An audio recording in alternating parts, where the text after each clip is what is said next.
સરદાર સરદાર. આપ સૌને ગણદેવીથી આચાર્ય અશ્વિન પટેલના નમસ્કાર.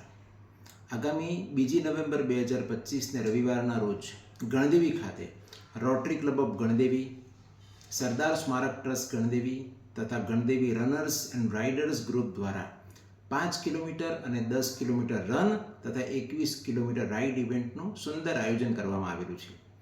અખંડ ભારતના શિલ્પી અને એકતાના પર્યાયી એવા ભારતના પનોતા પુત્ર સરદાર વલ્લભભાઈ પટેલની 150મી જન્મ જયંતિ નિમિત્તે આ આયોજન કરવામાં આવેલું છે. આપ સૌને તેમાં ભાગ લેવા માટે આગ્રહભર્યું નિમંત્રણ છે. વિનામૂલ્યે આ ઇવેન્ટમાં ભાગ લેવા માટે લિંક દ્વારા આપનું રજિસ્ટ્રેશન કરાવી ભાગ લેશો. મળીએ છીએ 2 નવેમ્બરના રોજ. આભાર. દેશના રતનને સરદાર પટેલને